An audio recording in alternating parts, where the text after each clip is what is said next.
Hey traders, happy hump day. This is Ron Haight. Hope you guys had a fantastic day. As always, nothing in this presentation shall constitute a recommendation to buy or sell any security. Trading stocks and options involves risk and specific financial issues. Should always be addressed with your financial advisor. We'll kick off here with the SPY, which is the S&P 500 ETF.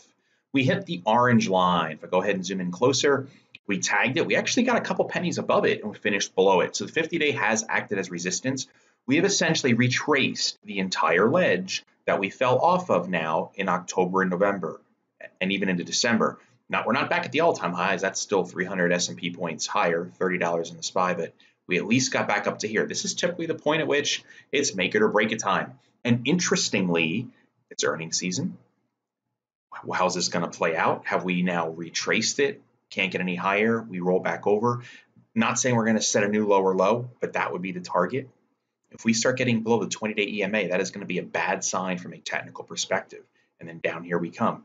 We get above the 50-day like the spiders did yesterday.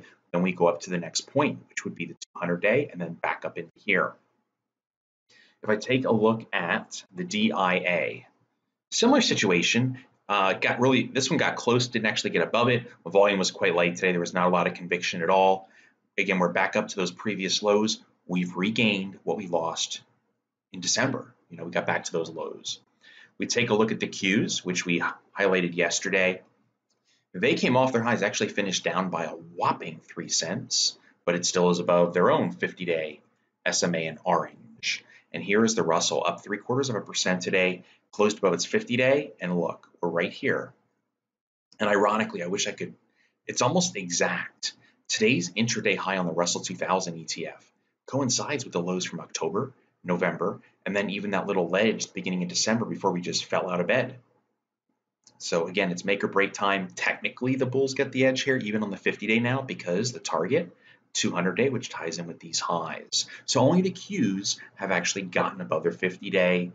The Qs were first, only the IWM is second, and we're still waiting for SPY and DIA. We would love to have all four in the same direction, not having two big ones lagging. If we take a look at some of the bank stocks, and this is what drove the markets, I guess as a whole or as a headline, Bank of America jumped 7%. This is huge for a bank.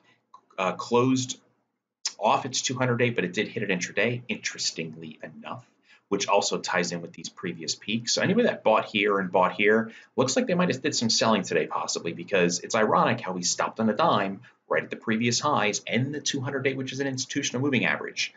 If we would come back down, gap fills the likely result, but as of right now, short term it's overbought because we are we are way outside the upper two standard deviation John Bollinger Band in green. We get above that, then we go back up to the previous highs. So yes, we had a gap up. It is overbought in the short term, and we are right at, and we were stopped at key resistance.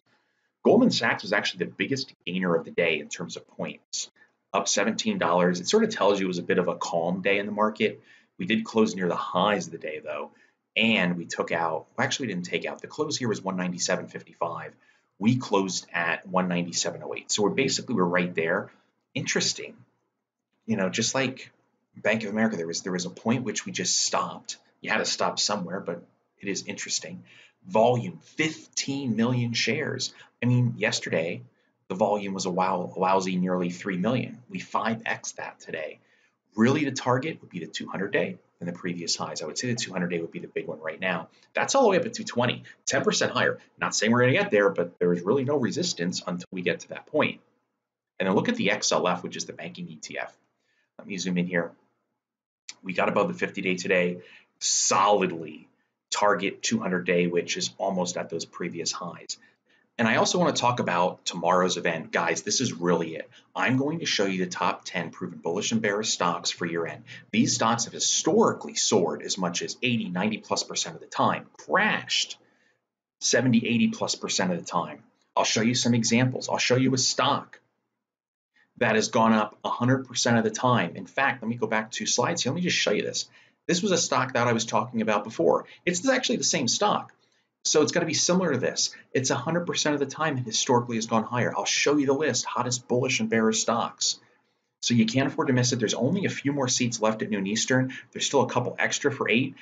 p.m. Eastern. But guys, combined, we're down to less than 50 seats for both events. We started with 500. We're going to max out. You're going to miss it. You're going to kick yourself. You're going to say, oh my goodness, here we go again. I remember being in that video, watching Ron talk about this Netflix, right?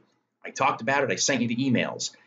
Flip the calendar to January, and from January 2nd, it closed at about 268. Here we sit at 351. We've had highs all the way up towards 358. It's crazy how this happens. Right on schedule. Just go back and look at the charts. It's absolutely amazing. So please, please, please register. Bottom of the video or in the email I sent you. If you're watching it on YouTube, just go ahead down and click that, more information button right below the video, and then you will see it. Okay? I promise you. Just give me 5 minutes of your time. That's all I need. Give me 5 minutes, I'll have you hooked and you're going to want to watch it because you're actually going to see exactly what everybody has, what's exciting everybody that attends these events. All right. So look forward to seeing you there. Now, a couple more stocks here real quick. Here is ALGN, which is a line. I'm bringing this one in because we keep setting lower lows here, but there's finally some volume coming in here over the past couple days. If we get above the 50-day, that's institutional. And when we lost it, it was pretty much butt ugly, right? So we get above here, watch 250-ish, and then a gap fill up here. Another one to watch, SGMS, Scientific Games. I brought this one into you a while back when we had that big pop, and then it rolled over the next day. And I think in that video, I even said, it's a big opposing bars here. That's a big battle. You just walk away. You're below the red line, which is the 20-day EMA, which is what I like to use for a trailing stop. Now, look what's happening. Look at how we're just slowly, methodically marching. It's almost like they're on a mission. Right? Well, look at the bottom. Look at the black bars compared to the whole year, the whole past year. Only when the sell-off came did volume really start jumping, right? I got a sneaky feeling, and it's just a guess, I have no proof, that this is accumulation right now.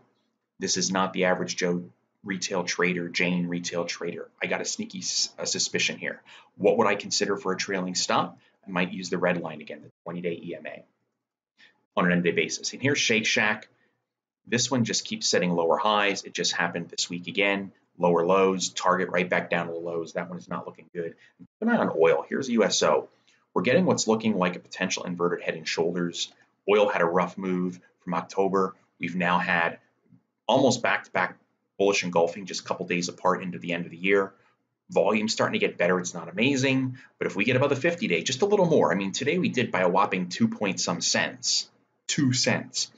We get a little higher, and I would say maybe take out this 1150 area. 1350, where the 200-day would be the target. And that's a nice move. So again, make sure you register for tomorrow's events. A few seats at noon, a couple extra at 8. I think there's, 50 or 40 combined that's available. And they're going to be going fast tonight and tomorrow morning. So I look forward to seeing you guys there. Again, have a wonderful day, and we'll see you tomorrow.